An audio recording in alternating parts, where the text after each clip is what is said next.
Liberty Tamil நேயர்களுக்கு வணக்கம். இன்றைய நேர்காணலில் நாம் சந்திக்க இருப்பவர் டாக்டர் பொன்ராஜ் வெள்ளச்சாமி அவர்கள். வணக்கம் சார். வணக்கம் அசிஸ்.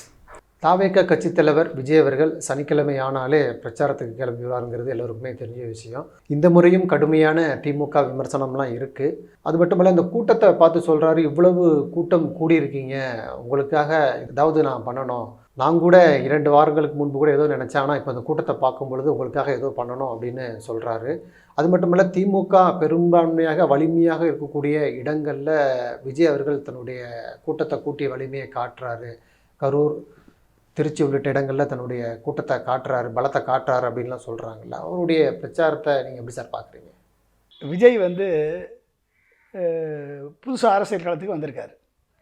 இன்னும் அரசியலை பற்றி அரசியலுடைய அடிச்சுவடியே தெரியாமல் அவருடைய மீட்டிங்கில் பேசிகிட்டு இருக்கார். அவர்களது பொலிட்டிக்கல் ஸ்ட்ராட்டஜிஸ்டெல்லாம் எழுதி கொடுக்குறத வச்சு மக்களுக்கு இடைஞ்சல் பண்ணிகிட்ருக்கார். செயற்கான ஊர்வலத்தை உருவாக்கி காமிக்கிறார். அதாவதுங்க, முந்தி தினகரன் வந்திருந்தாப்புல, தினகரன் ஊராக போனார்.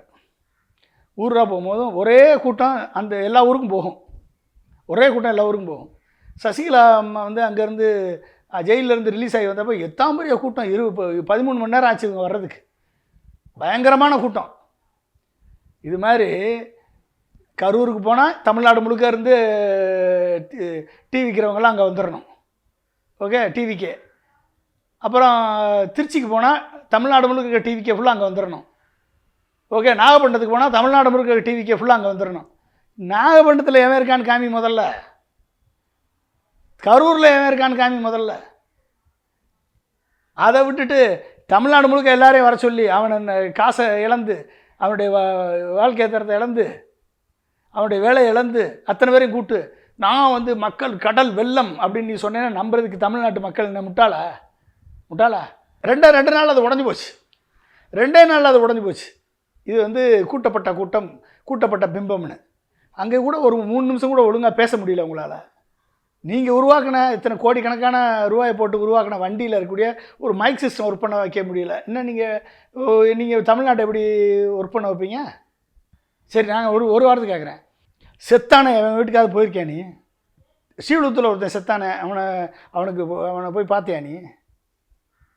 என்ன சார், ஏதாவது இந்த மாதிரி ஒரு அதாவதுங்க, இன்றைக்கி இருக்கக்கூடிய இளைஞர்களுக்கு மிகப்பெரிய ஒரு டிஸ்ட்ராக்ஷன் இருக்குது, மிகப்பெரிய ஒரு ப்ரெஷர் இருக்குது. என்ன ப்ரெஷரு?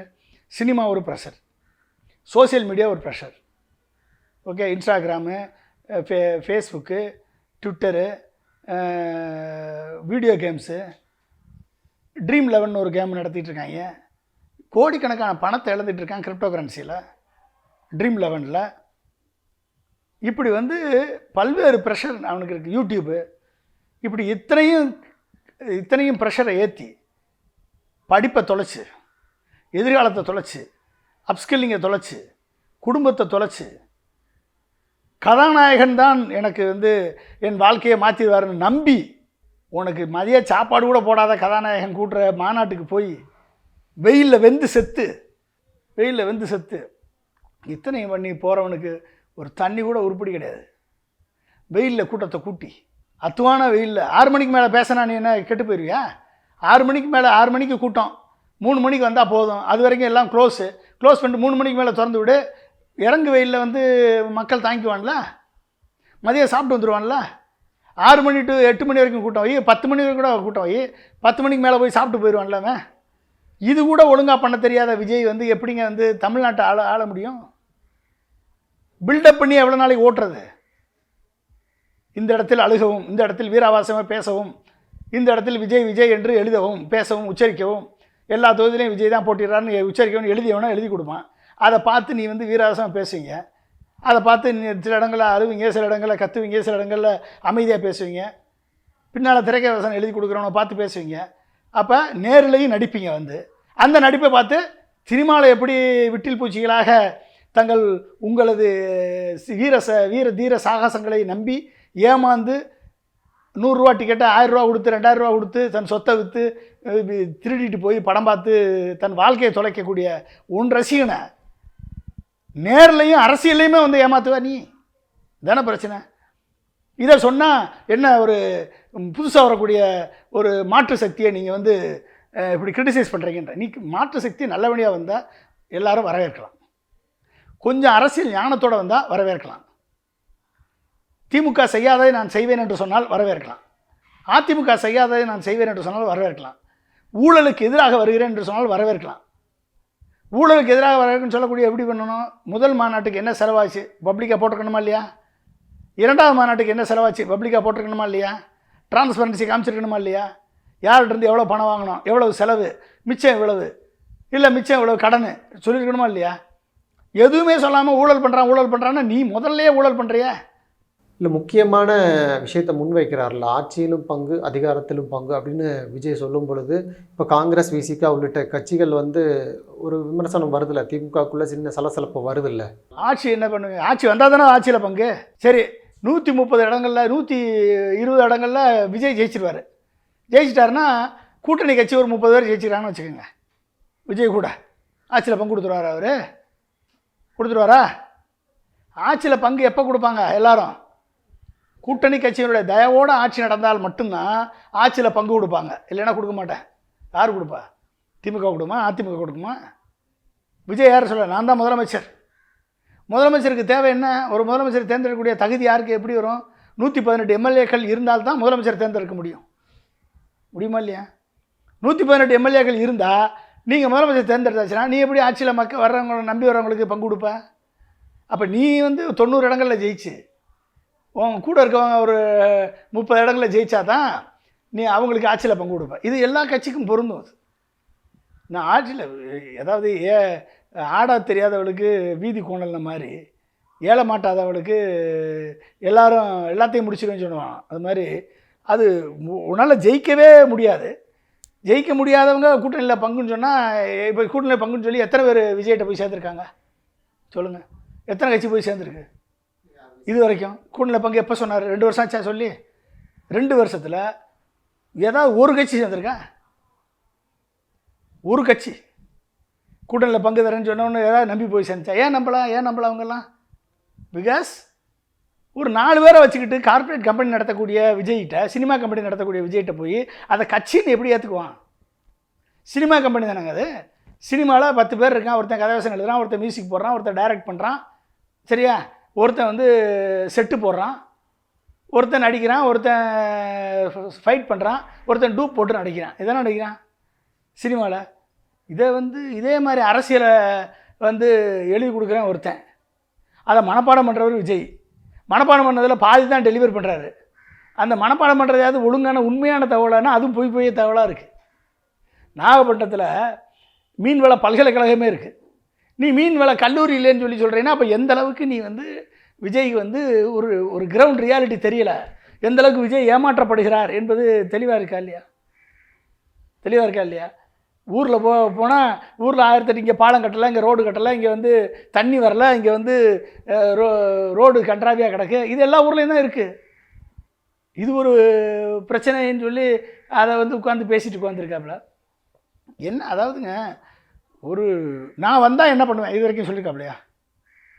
நான் வந்தால் திமுக விட பெட்டராக என்ன பண்ணுவேன் சொல்லியிருக்காப்லையா? அதிமுக விட பெட்டராக என்ன பண்ணுவேன் சொல்லியிருக்காப்லையா? பிஜேபியோட பெட்டராக என்ன பண்ணுவேன் சொல்லியிருக்காப்லையா? காங்கிரஸை விட பெட்டராக என்ன பண்ணுவேன் சொல்லியிருக்காப்லையா விஜய்?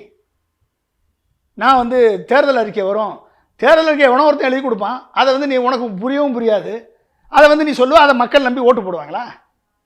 உனக்கு என்னையா புரிஞ்சிருக்கு அரசியலில்? உடைய முதலமைச்சர் ஆக்கணும்னா உனக்கு என்ன புரிஞ்சிருக்கு? மக்கள் பிரச்சனைகளை என்ன புரிஞ்சிருக்க நீ? இந்த கேள்வி வருமா இல்லையா?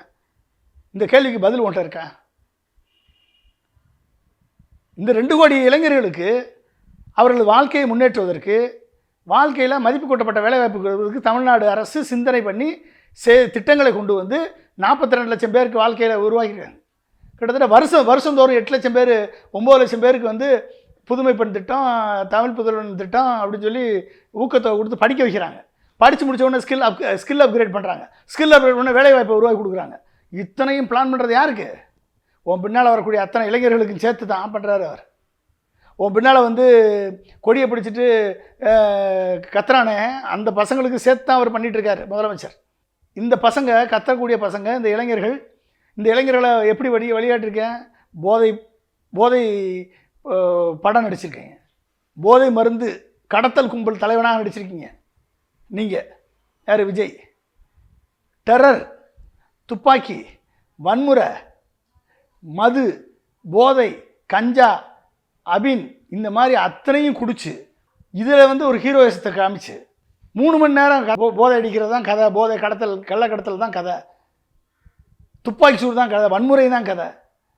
ஆனால் கடைசியில் வந்து ஒரு நல்லதை சொல்லிட்டு போயிடுவீங்க. இப்படி பண்ணி வச்சு இளைஞர்களை கெடுத்தது யார்? விஜய் தானே. இப்போ அண்ணாமலை வந்து அண்ணாமலைக்கு எதுக்கு இவ்வளவு கூட்டம்? அண்ணாமலைக்கு எதுக்கு பிஜேபியில் இவ்வளவு செல்வாக்கு? ஒரு ஐபிஎஸ் ஆஃபீஸர் ஒரு நேர்மையாக இருக்கேன்னு சொல்கிறாரு, திமுகவை எதிர்க்கிறாரு, அதிமுகவை எதிர்க்கிறாரு, எல்லாரும் எடுத்து கேள்வி கேட்குறாரு, தைரியமாக பேசுகிறாரு. அவருக்கு பின்னால் இசட் செக்யூரிட்டி கொடுத்துருக்கு மத்திய அரசு. இதெல்லாம் பார்த்து மயங்கிய விட்டில் பூச்சிகள் தான் அண்ணாமலைக்கு 11% ஓட்டை கூட்டி கொடுத்தாங்க. ஆனால் அதே அண்ணாமலை உள்ளாட்சி அமைப்பில் பதவியில் இல்லை, எம்எல்ஏ ஆகலை, எம்பி ஆகலை, அமைச்சர் ஆகலை, ஒரு பதவியை மட்டும் வைத்துக்கொண்டு 80 கோடி ரூபா இடம் வாங்கிட்டு நம்மளா சொன்னோம்? யார் சொன்னது? அதே பிஜேபிக்காரங்க தான் சொன்னாங்க, குற்றச்சாட்டு சொன்னாங்க. இது வரைக்கும் மறுத்திருக்காரா? அந்த 80 கோடி ரூபாய் இடத்த யாரோ ஒருத்தவங்க கூட கேட்டாங்க, ஒரு உமாபதி கூட கேட்டார், நம்ம வந்து 2 மடங்கு கொடுத்து வாங்கிடுவோம், அது கொடுக்குறதுக்கு ரெடியாக இருக்காரான்னு கேட்டார். கொடுத்தாரா? அது வரைக்கும் ஆருத்ரா ஸ்கேமு, அமைச்சர்கள்ட்ட நீங்கள் பணம் வாங்கியிருக்கேன்னு குற்றச்சாட்டு சொல்கிறார் நக்கீரன் பிரகாஷ், மறுத்திருக்கீங்களா? 1000 கோடிக்கு மேலே நீங்கள் சத்து சம்பாரிச்சிட்டீங்கன்னு சொல்கிறாங்க. இன்றைக்கி வந்து நீ தனி கட்சி ஆரம்பிக்க போகிறீங்கன்ற ஒரு ரசிகர் மன்றம் ஓப்பன் பண்ணிட்டான். தனி கட்சி ஆரம்பிக்கணும்னு சொல்லி உங்களை புஷ் பண்ணிட்டு இருக்கான். தனி கட்சி ஆரம்பிக்கிறது நல்லதான், வரவேற்கலாம். அண்ணாமலையை பிஜேபியுடைய சித்தாந்தம் இல்லாமல் தமிழ்நாட்டினுடைய சித்தாந்தத்தை முன்னெடுத்து வரவேற்கலாம். ஆனால் ஆல்ரெடி பிஜேபி என்ற கரை உங்கள் மேலே படிஞ்சிருக்க, மதவாத கரை உங்கள் மேலே படிஞ்சிருக்க, ஊழல் கரை உங்கள் மேலே படிஞ்சிருக்க, ஏதாச்சிகார கதை உங்கள் மேலே படிஞ்சிருக்க, தான் தோன்றித்தனமாக நடக்கக்கூடிய கரை உங்கள் மேலே படிஞ்சிருக்க. நீங்கள் எப்படி தனி கட்சி ஆரம்பித்து இங்கே நிற்க முடியும்? உங்களை வந்து பிஜேபி தெளிவாக வச்சுருக்கான். யூஸ் பண்ணுற வரைக்கும் யூஸ் பண்ணாங்க. இன்றைக்கி வந்து உங்களால் பயனில்லை, உங்களால் வந்து ஒரு வெற்றி பெறக்கூடிய ஒரு கூட்டணியை உருவாக்க முடியாது என்ற நிலை வந்தபோது இந்த 11% அமித்ஷாவுடைய உதவியோடு தான் அந்த 11% வந்தது என்பது அமித்ஷாவுக்கு தெரியும். அதனால தான் அந்த அமித்ஷா வந்து அண்ணாமலைக்கு உனக்குன்னு தனிப்பட்ட செல்வாக்கு இல்லை தம்பி, இதெல்லாம் உருவாக்கப்பட்ட செல்வாக்கு, அதனால் நீ எங்கே இருக்கணுமோ அங்கே இருன்னு சொல்லி உட்கார வச்சுருக்காரு இல்லையா? இல்லைன்னா அவரை ஏதாவது பொறுப்பு கொடுத்துருப்பாங்களா, பதவி கொடுத்துருப்பாங்கல்ல? எந்த பதவியும் கொடுக்கல அண்ணாமலைக்கு. இன்றைக்கு தனி கட்சி ஆரம்பிக்கிறதுக்கான எல்லா வேலைகளும் நடக்குதுன்னு சொல்கிறாங்க. புரிஞ்சுக்கிட்டீங்களா? அப்போ பிஜேபி என்ன பண்ணுச்சு? அவர் மேலே ஊழல் குற்றச்சாட்டை அவர்கள் ஆளுகளை வச்சே பண்ண வச்சாச்சு. முடிஞ்சா? நீ யாரை பற்றி ஊழல் பற்றி பேச, நீ வெளியே வந்து பேச முடியுமா? திமுக ஊழல், திமுக ஃபைல்ஸ்னு ரிலீஸ் பண்ண முடியுமா? ஏடிஎம்கே ஃபைல்ஸ் ரிலீஸ் பண்ண முடியுமா? ஒன்றுமே பதவியில் இல்லாமல் ஊழல் பண்ணேன்னு உங்கள் பேரை கெடுத்து வச்சுருக்கீங்களே, உங்கள் பேரை கெடுத்து விட்டுருச்சே பிஜேபி. பிஜேபியுடைய கொள்கைகளாக குரலாக ஒழித்து நீங்கள் மதவாதின்ற இமேஜ் வந்து கிரியேட் ஆயிடுச்சே, அதை எப்படி மாற்ற முடியும்? அப்போ ஒரு நேர்மையாளராக இருந்த ஒரு ஐபிஎஸ் ஆஃபீஸர் பதவி சுகத்துக்காக, பணத்திற்காக தனது எதிர்காலத்தையே அடகு வைத்து தன் எதிர்காலத்தையே தொலைத்த முதல் பெருமகன் திரு அண்ணாமலை. எப்படி நீங்கள் வந்து கட்சி ஆரம்பிப்பீங்க? என்ன நோக்கத்தில், எந்த வேலை உங்களை நான் சப்போர்ட் பண்ண முடியும் சொல்லுங்கள்? எடப்பாடி துரோகத்தின் ஒட்டுமொத்த உருவம் எடப்பாடி தான். சசிகலாவுக்கு துரோகம், டிடிவிக்கு துரோகம், ஓபிஎஸ்க்கு துரோகம், பிஜேபிக்கு துரோகம், திரும்பி காலில் விழுந்து திரும்பி சேர்ந்து இத்தனை துரோகம். இன்றைக்கி செங்கோட்டையனுக்கே, தன்னை வளர்த்து விட்ட செங்கோட்டையனுக்கே துரோகம். துரோகத்தின் ஒத்த உருவத்தை எப்படிங்க மக்கள் ஏற்றுக்குவாங்க? எப்படி அவரை வந்து ஒரு ஆல்டர்னேட்டிவ் சக்தின்னு ஏற்றுக்க முடியும்? சரி, விஜய் புது சினிமா நடிகர், சரி புதுசாக வர்றாரு, அவராவது ஒரு நல்ல ஒரு டீம் வச்சுருக்காரா அப்படின்னு பார்த்தா, லாட்ரி சீட்டு விற்கிறவனும், ரசிகர் மன்றம் நடத்துகிறவனும், தமிழே பேச தெரியாதவனும், பணம் கொடுத்து ஸ்ட்ராட்டஜிஸ்ட்டை வச்சு தப்பான டேட்டாவை கொடுத்து விஜயை எக்ஸ்போஸ் பண்ணி நாடகம் நடத்துகிற சினிமா அரசியல்லையே ஒரு சினிமாவாக்கி விஜயை நடுத்தரு கொண்டாந்து விட்ட விஜயை ஒரு ஃபியூச்சரிஸ்டிக் ஐடியா இல்லாமல் இளைஞர்கள் இத்தனை பேர் பின்னால் வரான். அந்த இளைஞர்களுக்கு எந்த விதமான திட்டமும் இல்லாமல் நம்பி வரக்கூடிய இளைஞர்களை எல்லாம் கெடுத்து போதை பழக்கத்துக்கு அடிமையாக்கி வச்சிருக்கக்கூடிய விஜய் இன்னைக்கு தான் நடித்த படத்துலேருந்து ஒரு பாட்டு பாட வக்கில்லாத விஜய், எம்ஜிஆர் பாட்டை தான் நீ பாட வேண்டிய நிலைமை இன்னைக்கு ஏற்பட்டிருக்கு அப்படின்னா நீ எப்படி ஒரு ஆல்டர்னேட்டிவ் லீடராக உன்னை நான் ஏற்றுக்க முடியும்? அடுத்து சீமான் நல்ல எல்லா கருத்துக்களும் கரெக்டாக சொல்லுவார். ஆனால் அவர் சொன்ன கருத்துக்கு அகைன்ஸ்டாக அவரே பேசுவார். எனக்கு நண்பர் தான். உண்மையிலே இன்றைக்கி இருக்கக்கூடிய அரசியல்வாதிகளே எல்லா இஷ்யூவை பற்றியும் தெளிவாக தெரிஞ்சு வச்சு பேசக்கூடிய ஒரே ஆள் சீமான் தான். ஆனால் அவரது பெரியார் மண்ணில் பெரியாரே மண்ணுன்னு சொல்கிறாரு அப்படின்னா இவர் எப்படிப்பட்ட மண்ணாக இருந்திருப்பார் 18 வருஷமா அப்படின்றத அவரே வெளிப்படுத்துகிறார். அப்போ நேற்று பேசுனதை இன்றைக்கி மாற்றி பேசுவார், இன்றைக்கி பேசுனதை நாளைக்கு மாற்றி பேசுவார். அப்போ இந்த கிரெடிபிலிட்டி அவருக்கு இல்லாமல் போயிடுச்சுல. இந்த கிரெடிபிலிட்டி லாஸ்ட் த கிரெடிபிலிட்டி. அப்போ எதிர்த்து நிற்கிற ஒருத்தருமே திமுகவுக்கு அதை எதிர்ப்பா இல்லையே, திமுகவுக்கு ஈக்குவலாக கூட ஒருத்தர் இல்லையே, ஸ்டாலின் அவர்களுக்கு அந்த ஸ்டேச்சருக்கு நீ ஈக்குவலாக ஒருத்தரும் இல்லையே. நான் யாருக்குங்க ஓட்டு போடுறது? யாருக்கு ஓட்டு போடுறது? இன்றைக்கி நான் பார்க்கக்கூடிய ஒவ்வொரு எதிர்க்கட்சி தலைவர்களும் கொஞ்சமாவது நீங்கள் ஒரு லெவலுக்கு திங்க் பண்ணுங்கள், கொஞ்சமாவது மக்களை பற்றி யோசிங்க. ஊழல் இருக்குது, சாராயம் ஆறா ஓடுது, சட்ட ஒழுங்கு சீர்கெடுது, இதெல்லாமே இருக்க தான் செய்யுது. இதையும் தாண்டி நல்லது என்ன யார் செய்கிறா, நல்லது என்ன நடக்குது, எதிர்காலத்திற்கு என்ன கட்டமைக்கப்படுகிறது, இதை பார்க்கணுமல்ல. மதவாதத்திலிருந்து எப்படி எந்த கட்சி காப்பாற்றும், சிறுபான்மை மக்கள் விரோதத்திலிருந்து எந்த கட்சி காப்பாற்றும், தலித் மக்களை எந்த கட்சி காப்பாற்றும், விளிம்புநிலை மக்களுக்கு எந்த கட்சி வாய்ப்பு கொடுக்கும், இதெல்லாம் யோசனை பண்ண வேண்டியது இருக்குல்ல. இத்தனையும் ஆப்ஷன்ஸ் மக்கள் மத்தியில் இருக்கும் பொழுது இந்த ஆப்ஷன்ஸ் எல்லாம் ஒவ்வொருத்தரையும் வெயிட் பண்ணி பார்க்கும் பொழுது நம்ம யார் சரியானவர்கள் என்று தேர்ந்தெடுக்க வேண்டிய நேரம் தான். இவர்கள் பண்ணக்கூடிய பரப்புரை, இவர்களது பின்புலம், இவர்களது வெளிவேஷம், இவர்களது நடிப்பு அத்தனையும் ஒரு நாள் வெளிப்படும். நேர்மை வெற்றி பெறும். நன்றி சார். நிறையா தகவல்களை நேயர்களுக்கு சொல்லியிருக்கீங்க. உங்களுடைய நேரத்துக்கு மிக்க நன்றி சார்.